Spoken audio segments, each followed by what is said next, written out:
गुरुवे नमः। जुगाल गुरुवे नमः। सतगुरुवे नमः। श्री गुरुदेव नमः। सावन कृपाल रूहानी मिशन के मौजूदा सदगुरु संत राजेंद्र सिंह जी महाराज की असीम कृपा से हम सब भाई बहन स्पिरिचुअल टॉक चैनल पर सत्संगों का आनंद ले रहे हैं। ये सत्संग स्वामी शिवदयाल सिंह जी महाराज की पवित्र रचना सार वचन के आधार पर किए जा रहे हैं। अभी जो हमारा वचन चल रहा है वो वचन 18वां है और शब्द 9वां है। इसका जो बाकी का बचा हुआ हिस्सा है पहले हम उसका उच्चारण करेंगे और फिर उसके जो आंतरिक भाव है उसको समझने का प्रयास करेंगे। आज सखी काज करो कुछ अपना, आज सखी काज करो कुछ अपना, गुरु दरस तको छोड़ो जग सुपना, गुरु दरस तको छोड़ो जग सुपना,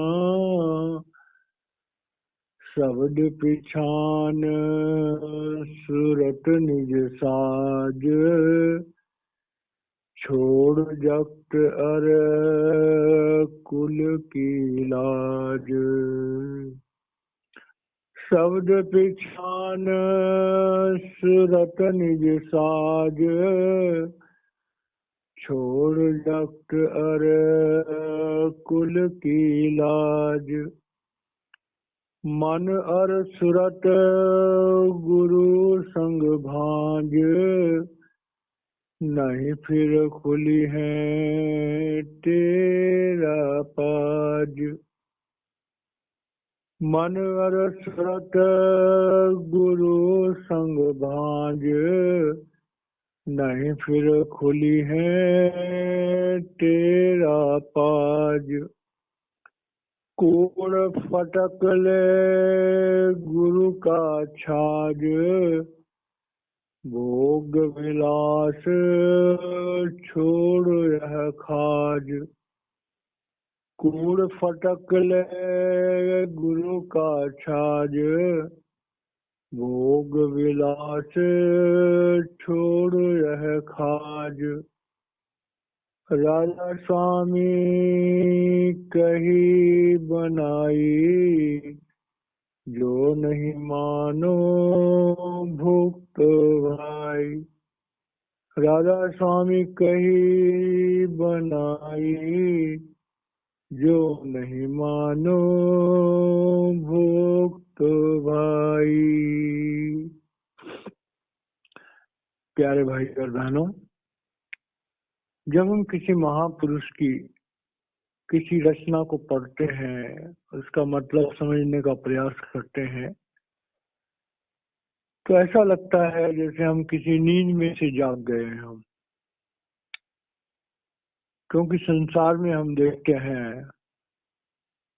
कि पूरा जहान, सारी जीवात्माएं मन इंद्रियों के घाट पर सोई हुई हैं। क्या पढ़ा लिखा, क्या अनपढ़, क्या गरीब, क्या अमीर, क्या गांव का रहने वाला, क्या शहर का रहने वाला, सारा जहान मन इंद्रियों की लज्जतों में डूबा हुआ है। अब इन मन इंद्रियों की लज्जतों में हमारे भौतिक सुख भी आ जाते हैं, हमारे काम क्रोध लोभ मोह अहंकार की वासनाओं की तृप्ति भी आ जाती है, और हमारे मानसिक डेवलपमेंट की बातें भी आ जाती हैं। उसमें हमारी दुनिया में तरक्की कहो, बड़ी बड़ी पोस्टें कहो, बड़ा मान सम्मान कहो, और भी बहुत सारी उपलब्धियां होती हैं। तो ये बात तो सच है कि इनके बिना हमारा गुजारा नहीं। संसार में हमें जीने के लिए भोजन भी चाहिए, वस्त्र भी चाहिए, मकान भी चाहिए, साधन भी चाहिए। इनके बिना किसी का गुजारा नहीं। चाहे वो गृहस्थी है, चाहे वो सन्यासी है, चाहे वो ब्रह्मचारी है, चाहे वो कोई भी है। शरीर को पालने के लिए हमें भौतिक साधनों की जरूरत है। उसके बिना कोई भी गुजारा नहीं है। लेकिन दुनिया में हम देखते हैं कि कुछ लोग हैं जो जिंदा रहने के लिए साधनों का उपयोग करते हैं। कुछ लोग हैं जो साधनों को बढ़ाते हुए चले जाते हैं, बढ़ाते हुए चले जाते हैं। भले ही उसमें से उनकी जो वास्तविक भोगने की जो क्षमता है वो कोई 5%, कोई 10% अपनी उपलब्धियों का इस्तेमाल कर सकता है। अब इस पागलपन की दौड़ में जो इस संसार में लगी हुई है कि हर आदमी भौतिक सुखों को, भौतिक उपलब्धियों को ज्यादा से ज्यादा हासिल करना चाहता है, और ये कहो कि जिंदगी के उस परम उद्देश्य को करीब करीब वो भूल सा जाता है। और वो परम उद्देश्य क्या है? महापुरुष कहते हैं कि ये मनुष्य जीवन बड़े भागों से मिलता है। इस मनुष्य जीवन में सिर्फ एक काम है जिसे करने के लिए हम दुनिया में आए थे, और उसका जिक्र समस्त धर्मशास्त्रों में आता है। रामायण में भगवान श्री राम ने स्वयं सत्संग करते हुए कहा है कि बड़े भाग मानुष तन पावा, सुर दुर्लभ सब ग्रंथि गावा, साधन धाम मोक्ष कर द्वारा, पाई नहीं पर लोक समाना। इसे हम अपराविद्या में लेते हैं। भगवान श्री राम स्वयं कह रहे हैं कि मनुष्य जीवन मोक्ष प्राप्त करने के लिए मिलता है। संसार का जो सर्वश्रेष्ठ गुरु मत का पवित्र ग्रंथ है श्री गुरु ग्रंथ साहिब, उसमें जो वाणी आती है बड़ी खूबसूरत वाणी आती है। जो भी भाई बहन इस सत्संग को सुन रहे हैं, मेरी उनसे प्रार्थना है कि श्री गुरु ग्रंथ साहिब की जो वाणी है और उसमें जो ये शब्द है, ये शब्द समस्त मनुष्य जाति के लिए, हर इंसान को इस शब्द को कम से कम दिन में 2-4 बार जरूर रिपीट करना चाहिए। आए हम सब लोग जो हैं इस शब्द को समझने का प्रयास करें, क्योंकि ये सत्संग है इससे ही रिलेटेड ये शब्द है। और इस शब्द से जो है हमें ये पता लगता है कि हमारा जो मनुष्य जीवन है वो हमें किस लिए मिला, और उस मनुष्य जीवन को प्राप्त करने के बाद हमें किस हिसाब से अपने जीवन को समझना चाहिए, चलाना चाहिए, किस हिसाब से चलाना चाहिए। तो आइए हम इसका एक बार श्रवण करते हैं। भई परापत मानुख देहुरिया, भई परापत मानुख देहुरिया, गोविंद मिलन की ए तेरी वरिया, गोविंद मिलन की ए तेरी वरिया, और का तेरे की तेरे न काम, और काज तेरे की तेरे न काम, मिल साध संग भज केवल नाम, मिल साध संग भज केवल नाम, सरंजाम लाग भव जल तरन के, सरंजाम लाग भव जल तरन के, जन्म वृथा जात रंग माया के, जन्म वृथा जात रंग माया के, रहाउ जप तप संयम धर्म न कमाया, जप तप संयम धर्म न कमाया, सेवा साधु न जानिया हरि राया, सेवा साधना जानिया हरि राया,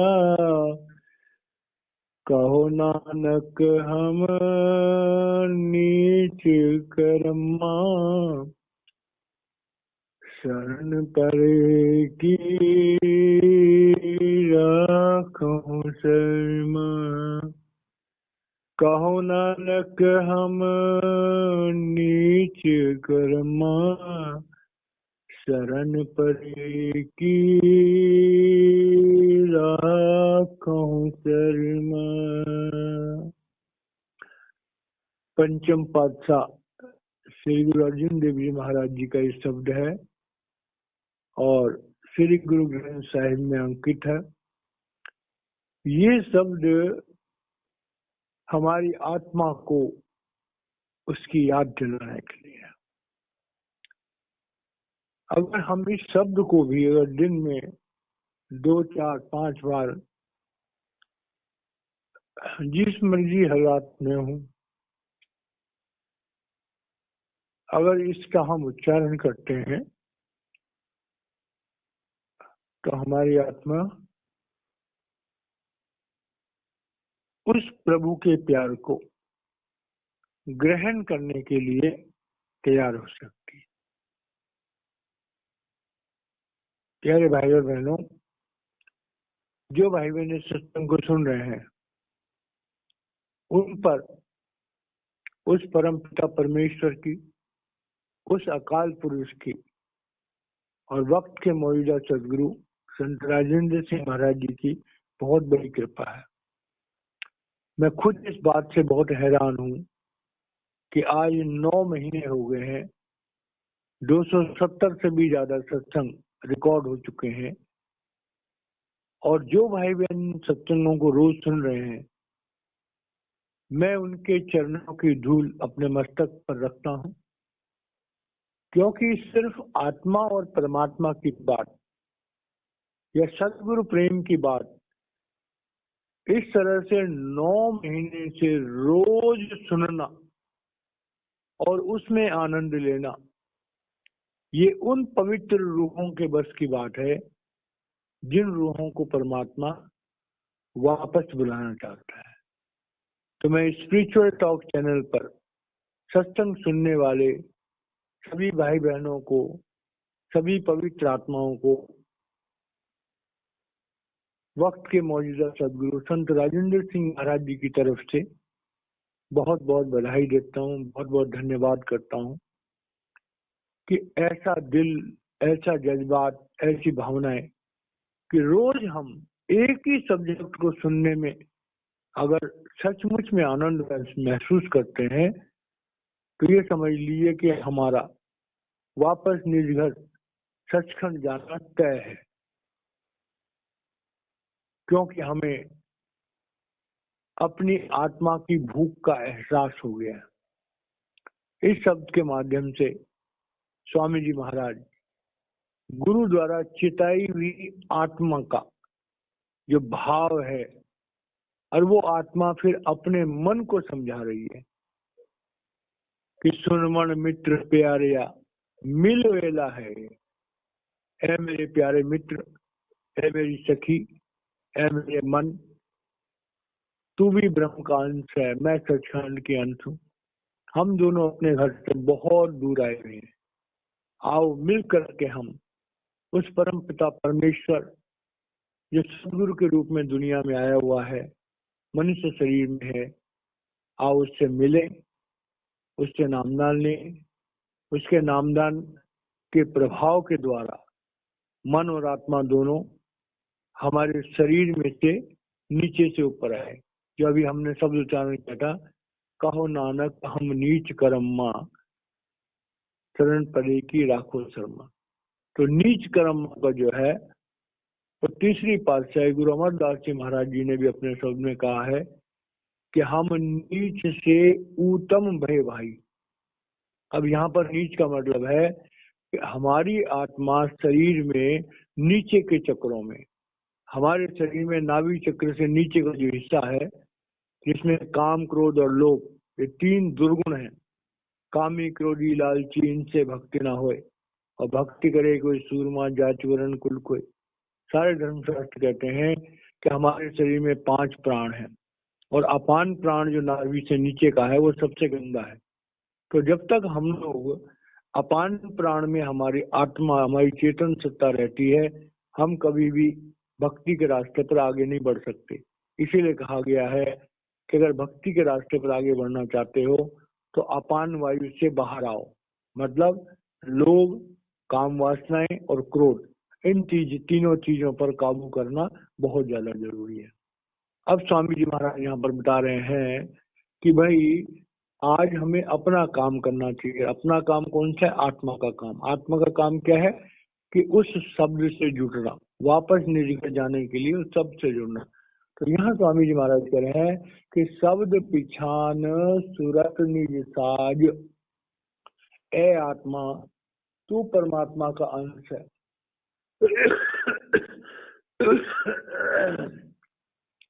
और तू शरीर में कैद है।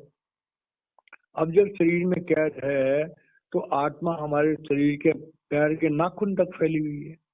और सभी भाई बहन इस बात को जानते हैं कि जो 5 भूत हैं, 5 बंध हमारे शरीर में, मूल चक्र, इंद्रिय चक्र, नाभि चक्र, हृदय चक्र, कंठ चक्र के, इन 5 बंधनों को हमें अगर लांघना है तो शब्द पिछान सुरत निज साज। स्वामी जी महाराज कह रहे हैं कि हमारी आत्मा जब शब्द के साथ जुड़ती है और शब्द के साथ जुड़ करके उसकी अपनी अपनी तरक्की होती है, उसकी अपने को ताकत मिलती है। आत्मा को ताकत जो है वो शब्द सुनने से मिलती है। शब्द सुनने से आत्मा बलवान होती है, शब्द सुनने से मन कमजोर होता है। ये बात बड़ी गहराई से समझने वाली है। जब हम शब्द सुनते हैं, भजन सिमरन करते हैं, तो हमारी आत्मा बलवान होती है और हमारा मन जो है वो कमजोर हो जाता है।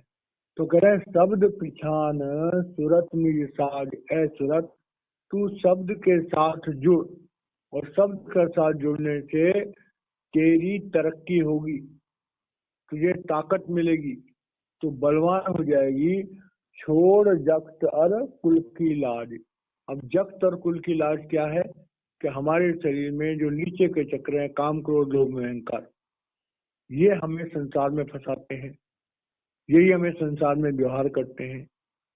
और यही चक्रों में रहने से हम स्वयं को मनुष्य समझते हैं, हम स्वयं को किसी देश का वासी समझते हैं, इस संसार को हम अपना घर समझते हैं, इस संसार के जो लोग हैं उन्हें हम अपने असली रिश्तेदार समझते हैं। हम ये भूल ही जाते हैं कि हम आत्मा हैं। ये शरीर हमें हमारे कर्मों के विधान के मुताबिक धारण करने के लिए दिया गया है।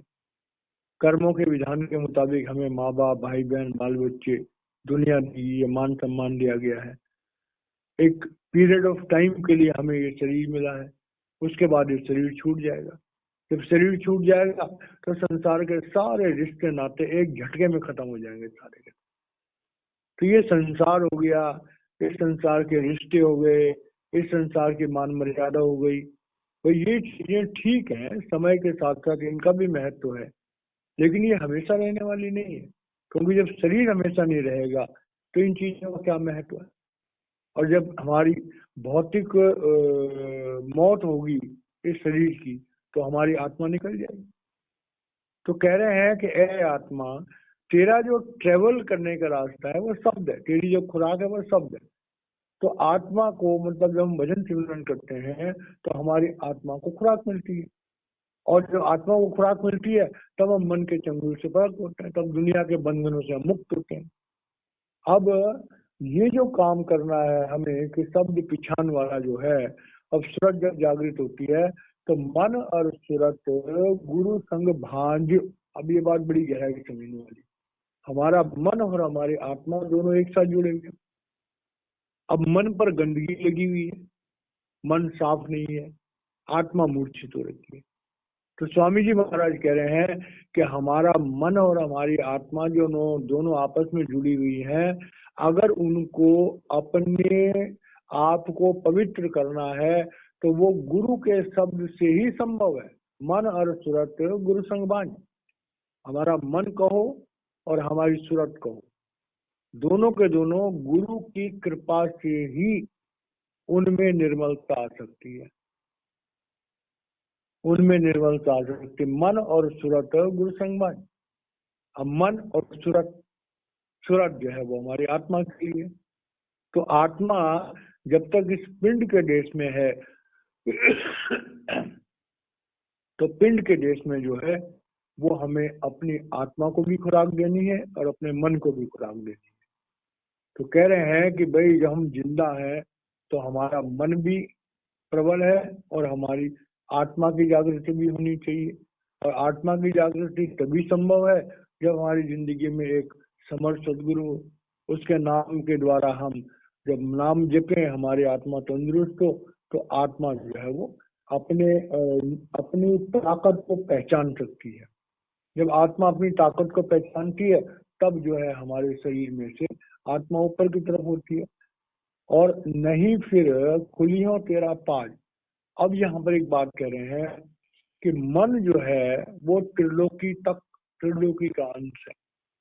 किसी भी भाई बहन ने अगर, जिन्होंने नामदान नहीं लिया उनके लिए तो त्रिलोकी की कैद अभी जन्म जन्मों तक के लिए है, लेकिन जिन्होंने नामदान भी ले लिया, अगर उन्होंने जीते जी गुरु से नामदान लेकर के उस शब्द को फलीभूत नहीं किया और अनाहत शब्द की पकड़ में नहीं रहे और अंदर में शब्द गुरु और प्रकाश गुरु के साथ, गुरु के नूरी स्वरूप के साथ नहीं जुड़े, तो मन जो है वो हमें त्रिलोकी से परे नहीं जाने देगा। मन आत्मा से अलग नहीं होगा और पोल खुल जाएगी। अब पोल क्या खुल जाएगी कि जैसे हम दुनिया में देखते हैं कि लोग बड़े बड़े महात्मा हैं, बड़े बड़े संत हैं, बड़े बड़े पदाधिकारी हैं, अध्यात्म में जिनको अध्यात्म का सूर्य कहा जाता है, लेकिन जब मोक्ष प्राप्ति की बात होती है, जब त्रिगुणातीत होने की बात होती है, तो वो शक्ति उन लोगों के पास भी नहीं होती, हर एक के पास नहीं होती, कोई विरला होगा जिसके पास वो शक्ति हो। अब जिसके पास शक्ति नहीं होती तो पोल खुल गई ना कि भाई ये जो है ये कोई समर्थ सदगुरु नहीं है। तो कह रहे हैं कि अगर हमने मन को शांत नहीं किया और अगर आत्मा ने मन को शांत करके और मन की दुनिया को नहीं लांगा, तो कह रहे हैं फिर पता लग गया कि हम नालायक हैं। तो कह रहे हैं कि भाई हमें अपने जीवन में खुद को नालायक घोषित नहीं करना है।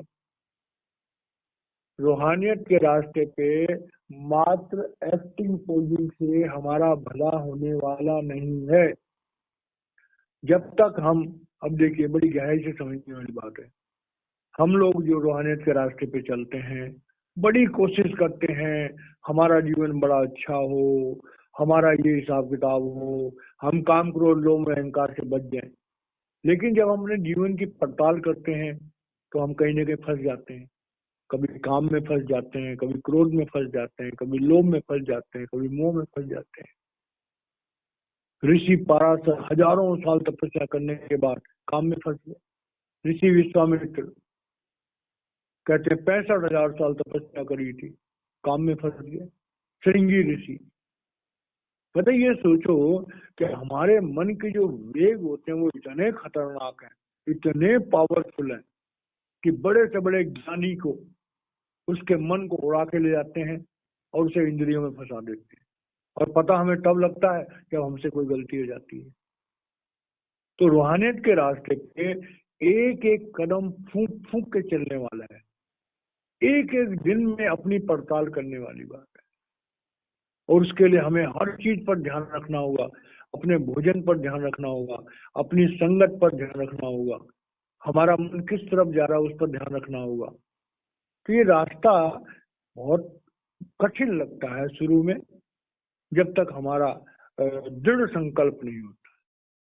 क्योंकि रूहानियत में एक बात बहुत ही समझने वाली है कि हमारी रूहानियत पर काल जो है वो डाका डाल देता है। भगवान कृष्ण ने बड़ी खूबसूरती से गीता में एक बात कही है कि अनन्य चिंतयन्तो माम ये जना परिउपासते तेसाम अभियुक्ता नाम योग क्षेम विहाम्यहम्। भगवान कृष्ण कह रहे हैं कि मुझे या भगवान को प्राप्त करने के लिए जो लोग लगातार प्रयत्न करते हैं उनके भजन सिमरन की चोरी हो जाती है, काल उनको चुरा लेता है। तो भगवान कृष्ण कह रहे हैं कि जिसके जीवन में एक समर्थ सदगुरु होता है उसके भजन सिमरन की जो कमाई होती है वो गुरु कृपा से सुरक्षित रहती है। नहीं तो हम लोग जानते हैं इस बात, अगर 2 दिन हम भजन सिमरन करते हैं तो तीसरे दिन कोई ना कोई काम क्रोध लोभ में अहंकार की गलती हमसे हो जाती है और हमारे भजन सिमरन का नाश हो जाता है। काल सत्ता जो है वो हमारे भजन सिमरन की पूंजी को जैसे ही वो इकट्ठी होती है वैसे उसका नाश कर देता है। ये बात बड़ी गहराई से समझने वाली है। ऐसा नहीं है कि लोग भजन सिमरन नहीं करते हैं, लेकिन भजन सिमरन करने के बाद वो पूंजी इकट्ठी नहीं होती है, उस भजन सिमरन की प्रोटेक्शन नहीं होती है। तो उस भजन सिमरन की प्रोटेक्शन बहुत जरूरी है। जैसे गीता में भगवान कृष्ण अर्जुन को कहे कि भजन सिमरन की प्रोटेक्शन जो है वो एक समर्थ सदगुरु ही कर सकता है। जब हम समर्थ सदगुरु की बात समझते हैं तो समर्थ सदगुरु हमें नामदान देता है, हमारी आत्मा को काल से छुड़ाता है, हमें प्रारब्ध कर्मों को भुगतने के लिए हमें सिमरन के द्वारा जो है वो रिएक्शन न करने की भावना देता है, क्रियामान कर्मों को नेक कर्म कराने की भावना देता है। और साथ साथ हमारा सदगुरु ही हमें भजन सिमरन करने की प्रेरणा देता है।